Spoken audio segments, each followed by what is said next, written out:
Today we are to start a new poem in the book First Flight, and the poem name is The Ball Poem, which has been written by John Berryman. What is there in the poem means what is the central idea in the poem we will know after completing the full poem. Let us see what the background is there. A boy loses a ball. He is very upset. A ball doesn't cost much, nor is it difficult to buy another ball.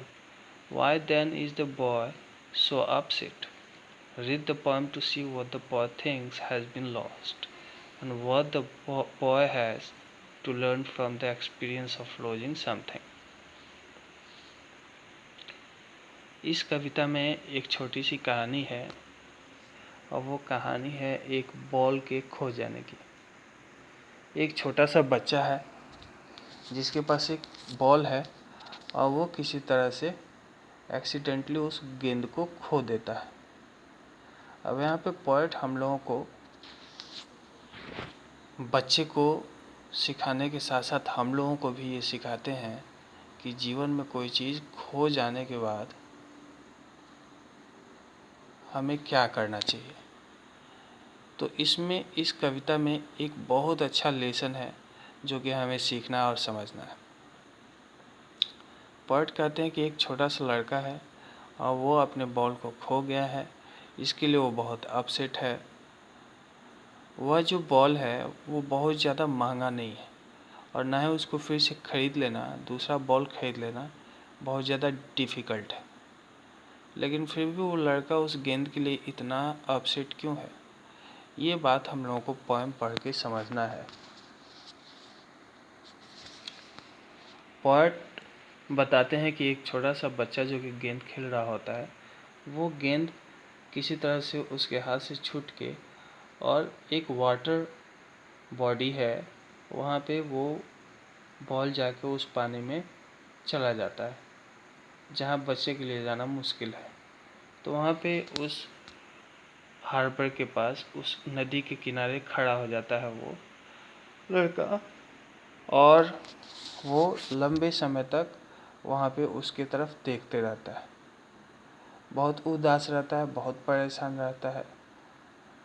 अब poet कहते हैं कि ball का खो जाना एक घटना है जीवन में जो कि उस बच्चे के साथ हुआ है और यह बात न सिर्फ उस बच्चे के साथ है, ये हर व्यक्ति के साथ होता है। कभी कुछ न कुछ हर कोई छोटा या बड़ा चीज़ अपने जीवन में खोया रहता है, या तो उसे खो गया रहता है या फिर कोई उसे छीन लिया रहता है जिससे वो परेशान होता है। पोएट हमसे कहते हैं कि हमें परेशान होने की ज़रूरत नहीं है। हम अगर कोई चीज़ खोते हैं तो हम इस उम्मीद से आगे हमें बढ़ना चाहिए कि ये चीज़ें हैं और ये खोती हैं और हमें उस चीज़ को हमेशा भूल जाने की कोशिश करनी चाहिए। हमें उस चीज़ को लेकर बहुत ज़्यादा परेशान होने की ज़रूरत नहीं है, क्योंकि ये सबके साथ होता है। ये इस कविता की सेंट्रल आइडिया है। अब हम लोग लाइन बाय लाइन इस पोएम को पढ़ेंगे और उसको समझेंगे। So let us start now. What is the boy now who has lost his ball? What is he to do? I saw it go, merrily bouncing down the street, and then merrily over. There it is in the water.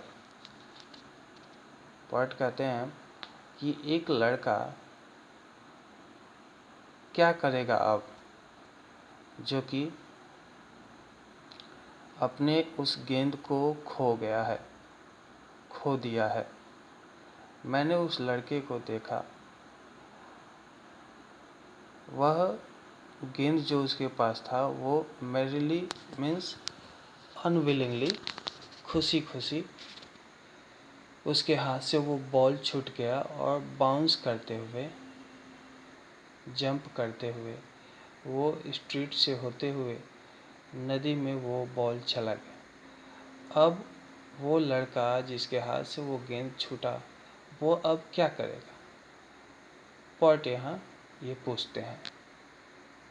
No use to say O there are other balls, an ultimate second grief fixes the boy as he stands rigid, trembling, staring down all his young days into the harbor where his ball went. I would not intrude on him. A dime another ball is worthless. Now he senses first responsibility in a world of possessions. पर्ट फिर से कहते हैं, जब वो गेंद उसके हाथ से छूट के चला जाता है तो एक अल्टीमेट ग्रीफ उसको फिक्स कर लेता है। ग्रीफ मीन्स होता है दुख। एक सेकंड ग्रीफ बहुत गहरा, अल्टीमेट मीन्स होता है गहरा, बहुत ज़्यादा दुख उसको फिक्स कर देता है, उसको जकड़ लेता है। इसलिए अब उससे ये कहने से कोई फ़ायदा नहीं है कि तुम दूसरे बॉल्स ले सकते हो, क्योंकि वो उस बॉल के खोने के बाद से बहुत ही ज़्यादा दुखी है और एकदम रिजिड होके, एकदम सख्त होके वो खड़ा है और ट्रेम्बलिंग कर रहा है, काँप रहा है। Staring down all his young days into the harbour where his ball went, और वहाँ पे काँप रहा है, रो रहा है और अपने बचपन के सभी खुशी भरे दिनों को वो भूल गया है और उधर ही देख के अपने पूरे समय को बिता रहा है। वह बहुत ही ज़्यादा दुखी है।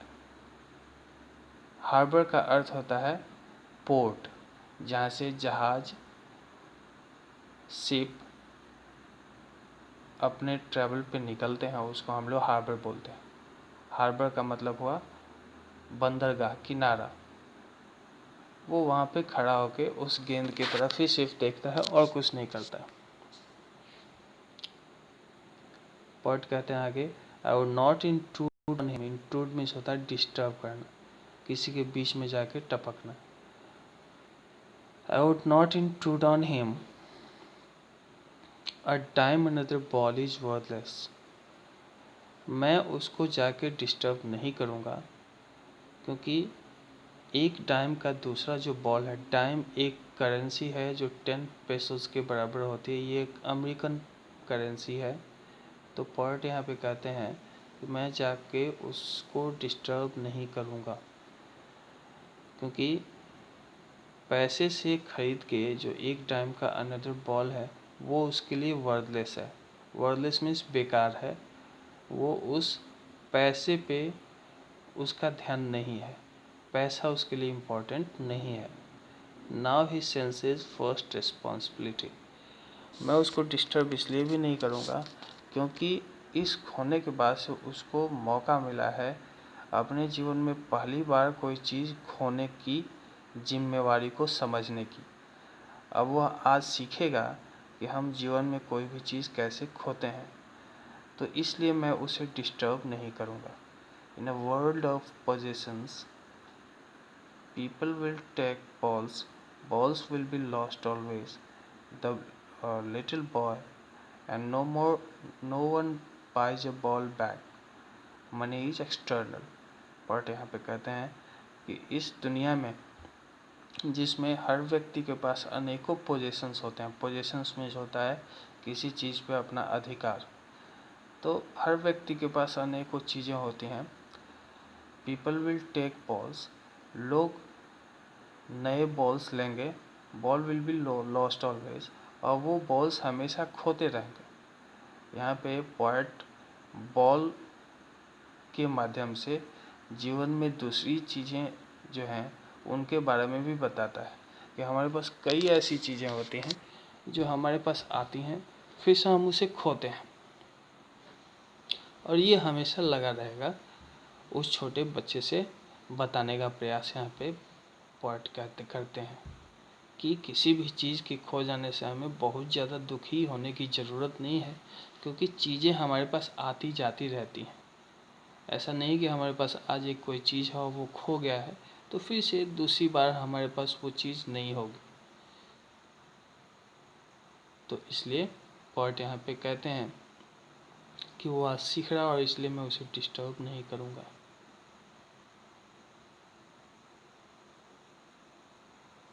Little boy and no one buys a ball back, money is external. यहाँ पे पोएट ये भी बताते हैं कि पैसा जो है वो एक्सटर्नल चीज़ है। लड़का जिसका बॉल खोया हुआ है, बच्चा जिसका बॉल खोया हुआ है, उसका ध्यान पैसे पे नहीं है।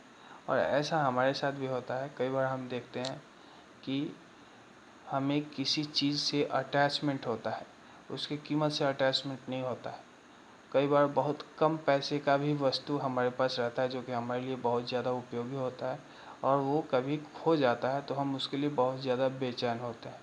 कहीं उतना पैसा खोया रहता है तो हम बेचैन नहीं होते जितना उस वस्तु के खोने से हम बहुत ज़्यादा बेचैन होते हैं, बहुत ज़्यादा परेशान होते हैं। तो वहाँ पे यहाँ पे कहते हैं पोएट कि मनी जो है वो एक्सटर्नल चीज़ है, उस गेंद से उस बच्चे का अटैचमेंट है। He is learning well behind his desperate eyes the epistemology of loss, how to stand up, knowing what everyone must one day know and most know many days how to stand up। फिर से poet यहाँ पे last में बहुत अच्छी बात करते हैं। कहते हैं कि मैं उसे डिस्टर्ब इसलिए भी नहीं करूँगा क्योंकि वो अपने उदास आँखों से, डेस्परेट आइज़ के पीछे से वो ये सीखने का प्रयास कर रहा है कि कोई भी चीज़ कैसे खोता है और उस ज्ञान को प्राप्त करने का काम कर रहा है। एपिस्टेमोलॉजी मीन्स होता है किसी चीज़ को सीखना। The process of learning the process of having knowledge about something is called epistemology. किसी भी चीज़ को सीखना, इसको हम लोग एपिस्टेमोलॉजी कहते हैं। तो यहाँ पे पोएट कहता है कि वो उस लॉस को सीख रहा है, इसलिए भी मैं उसे डिस्टर्ब नहीं करूँगा। वो अपने उदास आँखों से उन चीज़ों को देख रहा है और उसे वो सीख रहा है। वो ये भी सीख रहा है हाउ टू स्टैंड अप। हम किसी भी चीज़ को खोने के बाद से फिर से कैसे अपने आप को संभालते हैं, कैसे स्टैंड करते हैं, ये भी वो सीख रहा है। Knowing what everyone must one day know, जैसा कि हर व्यक्ति एक न एक दिन सीख ही जाता है कि वो कैसे कोई भी चीज़ खोने के बाद से अपने जीवन में अपने आप को कैसे संभाला जाए। इस चीज़ को हर व्यक्ति सीख ही जाता है, वो चाहे जितना भी परेशान हो। And most know many days how to stand up. खोया हुआ चीज़ चाहे छोटा हो या बड़ा हो, और वो व्यक्ति चाहे छोटा हो या बड़ा हो, हर व्यक्ति सीख जाता है कि कोई भी चीज़ खोने के बाद से वो फिर से अपने आप को कैसे स्टैंड अप करेगा, वो अपने आप को कैसे संभालेगा।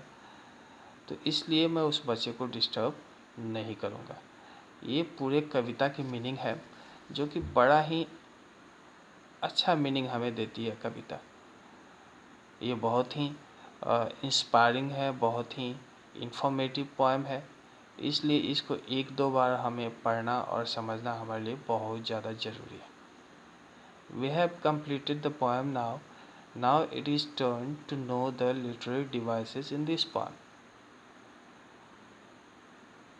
We always talk about rhyme scheme very first, but in this poem there is no rhyme scheme.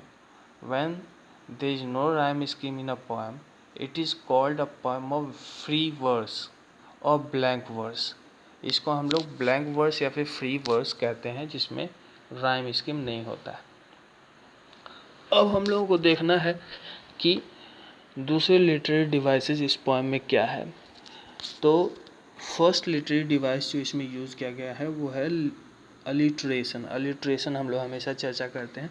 Alliteration का मतलब होता है कोई कॉन्सोनेंट साउंड किसी लाइन में बार बार शब्दों के शुरू में आते हैं, तो उसको हम लोग बोलते हैं अलिट्रेशन।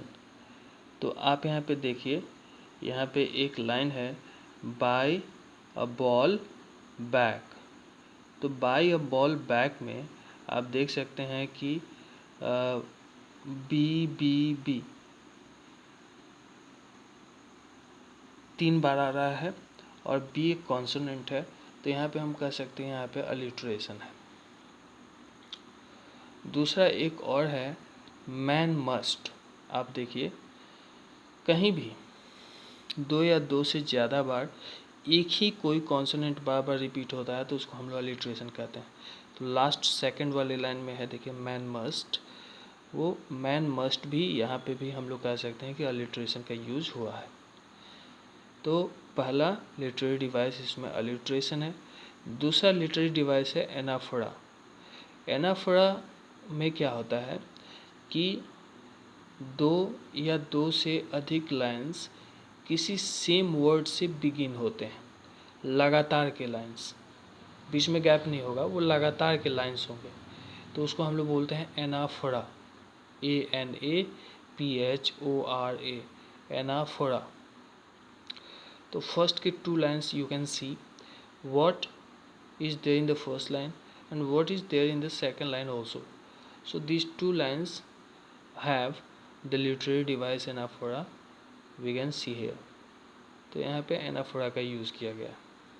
फिर से सेकेंड 2 लाइन्स जो हैं मैरिली मैरिली, ये भी एनाफोरा के एग्जाम्पल है। तो एनाफोरा समझ गए आप कि कभी भी 2 या 2 से अधिक लाइन सेम वर्ड से शुरू हों तो उसको हम लोग एनाफोरा बोलते हैं।